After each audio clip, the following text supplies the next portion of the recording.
Here we are, WCW Monday Nitro, October 9th, 1995, week number 6 overall in the program. It would go on this evening to score a 2.6 in the ratings, tying with Raw for a second week in a row. We are live from Chicago, Illinois, the Rosemont Horizon, 8,500 in attendance. But I'm not going to talk anymore. Let's roll the intro, send it down to the announce team. Eric Bischoff, Bobby Heenan, Steve Mongo McMichael, and Pepe.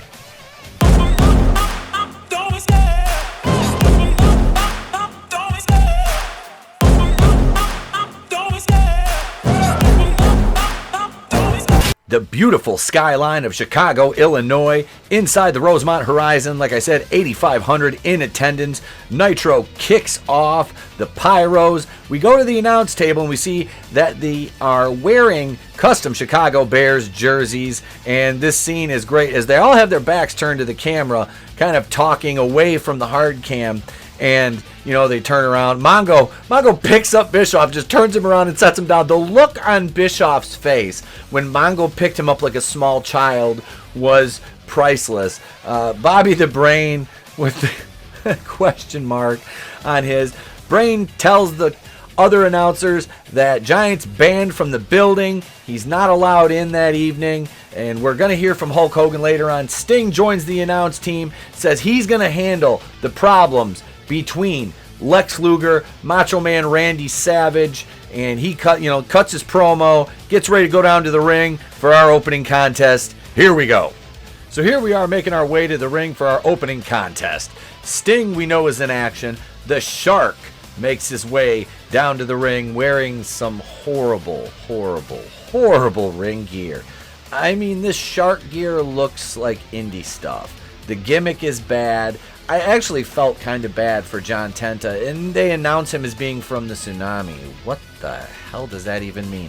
His opponent, of course, the current U.S. heavyweight champion, the man they call Sting, who is just at the broadcast position.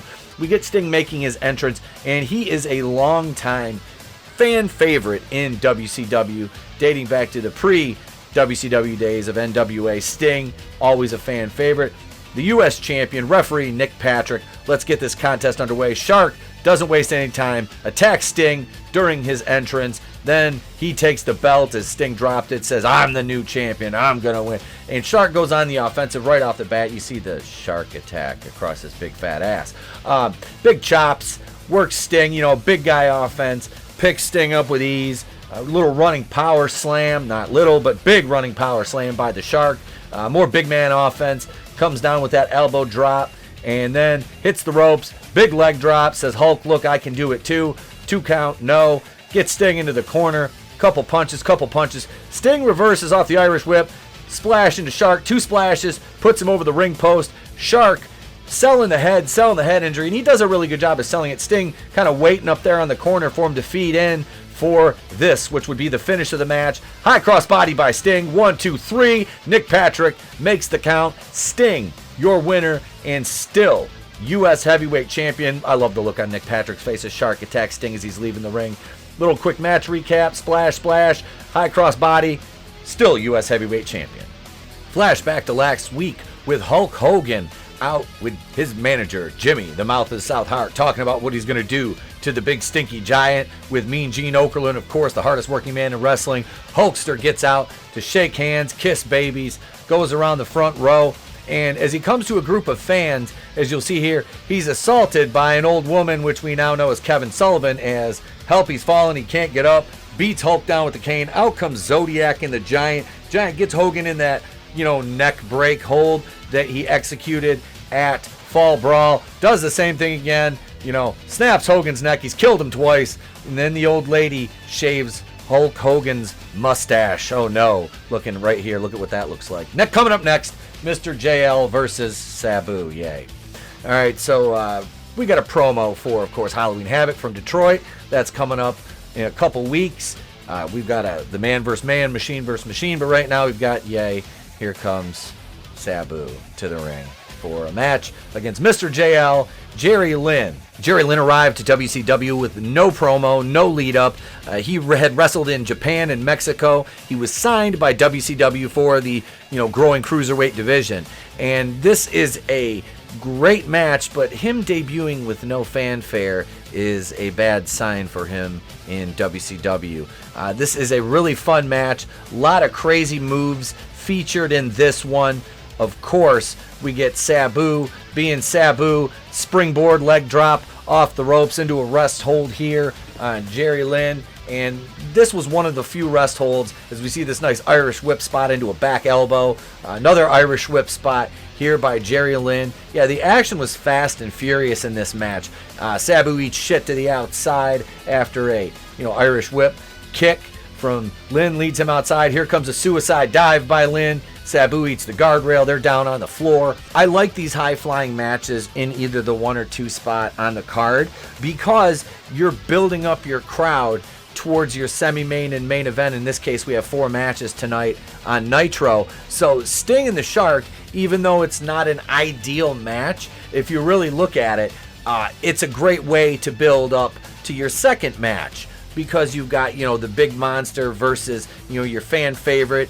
There's a title. You can just put that on the line for fun. You have a quick match, and it's hot because babyface Sting went over. Now you lead in to JL versus Sabu, which is, spot, like right here into the corner. Nice drop kick. Sabu goes down. He fed out into a great clothesline off another Irish whip here, though. Then, of course, backflip off the ropes into a camel clutch. This would be a prelude to the finish of the match coming up. This DDT right here looks nasty by Mr. JL. Out of the corner on Sabu, just basically murders him. Says he's going upstairs, but you know how that works when you call your shot unless you're Babe Ruth. Sabu punches him, drops him down on the turnbuckle here. Sabu tries to go up, misses the Hurricane Rana. Here comes Mr. JL though, says I got this, and jumps off and powerbomb, I don't got this. Camel clutch, ladies and gentlemen, that's going to be the match. It's over, and of course Sabu gracious in victory and tosses Lynn to the outside of the ring, or Mr. JL, and powerbomb onto the floor. Here's your winner, Sabu. Back up to Bischoff, Mongo, and Heenan for a brief second, who toss it down to the ring to the hardest working man in wrestling, Mean Gene Okerlund, who moderates a discussion between Sting, Luger, and Macho Man Randy Savage. Sting suggests the two face each other at Halloween Havoc. Macho Man Randy Savage, of course, down with the plan. Luger has to be talked into it, but they come to that. They have to beat individually Ming and Kamala to advance. Mean Gene tosses it back upstairs as we get ready to cut to commercial. Nice shot of the big crowd on hand at the Rosemont. We cut outside after commercial break to a limo arriving, and we wonder who could this be in the limo. Who could it be? Here we go. We see the hand, the person getting out, and it's none other than Chris Benoit, who's heralded by Bischoff as a huge Japanese star. But can we just take a minute to appreciate that glorious, lustrous, beautiful mullet? Back from commercial, another sweeping shot of the crowd at the Rosemont. We hear the Disco Inferno's music kick on. We see the disco ball. He's dancing in the entryway. Music cuts. Disco is confused. What happened? Well, he's not scheduled to appear, but he's got his boom boxes. Here comes Big Bubba Rogers. And this little interaction between these two. Big Bubba knew exactly how to play this. Still played it serious. Disco goes back to dancing, gets the music going, and here comes Road Warrior Hawk, who has no love for Disco Inferno. He walks by him. Disco just keeps dancing. Hawk comes back and scares him, which Disco does not take kindly to. Not at all. So he says, you know what, I'm going to go over to this young fan. I'm going to grab his hat right here. And then I'm going to run up on Hawk, and I'm going to stick it on the spike and run away. Nice product placement for WCW there as Hawk makes his way to the ring. Big Bubba already waiting there for him. Referee Nick Patrick presiding. And Big Bubba, as Hawk is there, you see Nick Patrick, the look on his face as he takes the hat off. Hawk looks back at Disco like, ooh, what a rush. I don't know, I can't do the voice, but you know what I mean. This is going to play in Disco. Ha, I got over on you, Hawk, you punk. We look back to the ring, and Big Bubba has Pearl Harbored Hawk from behind, gets the early advantage, and if there's one thing Big Bubba can do, it is put on a good hoss fight. And that's what this is. A lot of punches at the beginning, kicks, big guy moves. Hawk was very agile and athletic, which if this match was given the proper amount of time could have really come into play. Nice Irish whip spot here by Big Bubba into the corner, eats a big body slam, and this look to the crowd. This is a veteran right here, knowing how to work the hard cam, and referee Nick Patrick with a great mullet as well. Bubba cocks back here and just delivers a clubbing right hand to the jaw, and another uppercut. Nick Patrick not happy with it at all. You know, Big Bubba, this is a nice spot as well into the power slam by Hawk. Disco up on the apron though, and Hawk's like, nah fam.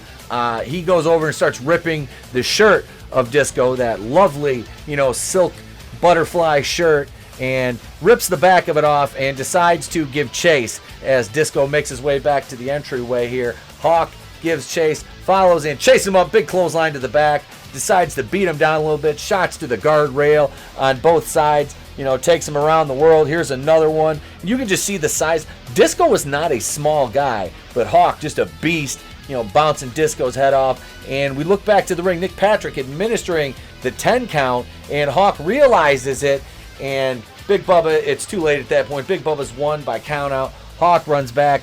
Bubba and Nick Patrick powder. Hawk is left bewildered, angry, and Nick Patrick is left with a mullet. And here's your winner, Big Bubba. Back to the ring with the hardest working man in wrestling, Mean Gene Okerlund, and he is set to interview WCW World Heavyweight Champion Hulk Hogan, who is donned in all black. You see him during the entrance here. He is joined by Jimmy Hart, who is also wearing black. A vast difference from Jimmy Hart's usual, you know, loud matching red and yellow outfits to Hulk Hogan, and Hogan is well in the black, and he comes out and he is absolutely showered with booze. Mean Gene kind of covers for the booze that Hogan is receiving by saying that the fans are not fond of Hulk's new look, maybe except for, you know, a couple kids that are wearing the red and yellow and still cheering him on. But Hulk says the games are over. And then he takes a shot at Vince. He says Vince is, you know, he's choking on his own ego.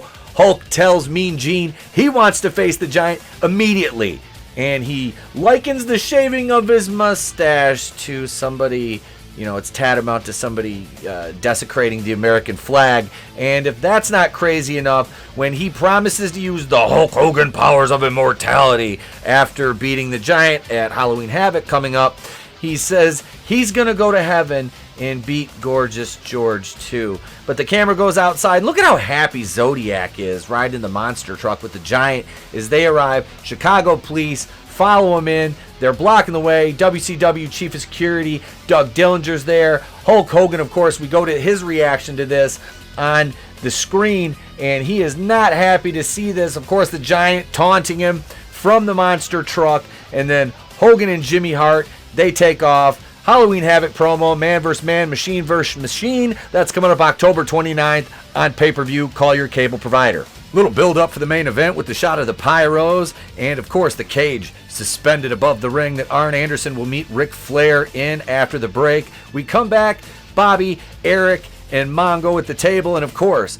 Pepe has his little Bears uniform on now. Pepe looks like we should be singing "In the Arms of the Angel." Well, here comes the Chicago police to tell Eric Bischoff they're keeping Hogan and the Giant apart. He lets the crowd know, but let's get down to the ring for our main event. Steel cage match main event time here on Nitro from the Rosemont. Making his way to the ring, ladies and gentlemen, Ric Flair. He is on a warpath. The fans in Chicago are thirsty for blood. We see the pyro. Arn Anderson again for the second week in a row. Jobber entrance, waiting in the ring. And Flair comes in hot, ready. Arn goes to pitch him head first into the cage. And of course, Rick eats. Oh, nope. Back. Chop punch. Woo, Rick is fired up. And the crowd absolutely loves it.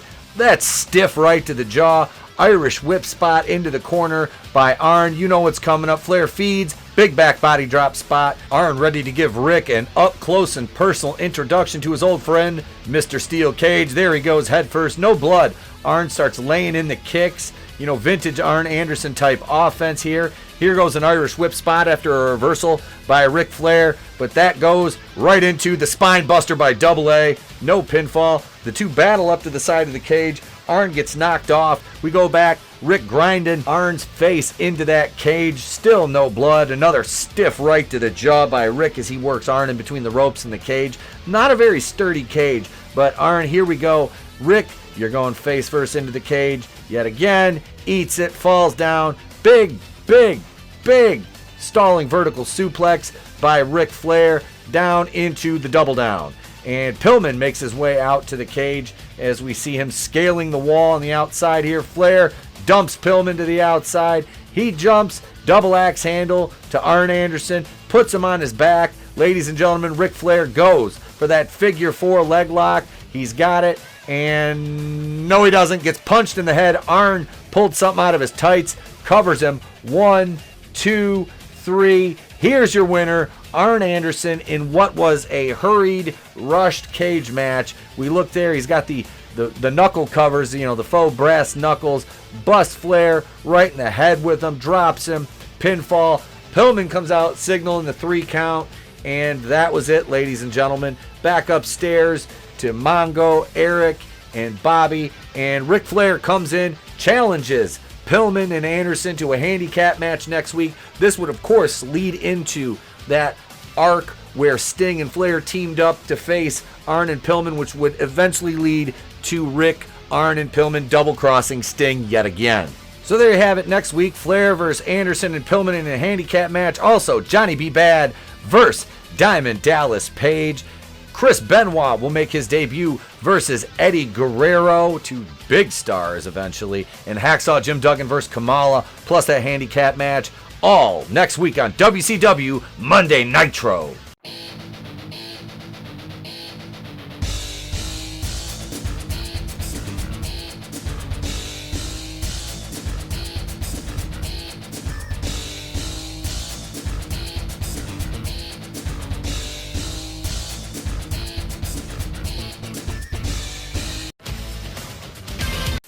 Get your own. Take that, you bitch! No! What the hell? How'd you like that? Hey, joke's on you. I have hepatitis. Boom! I could do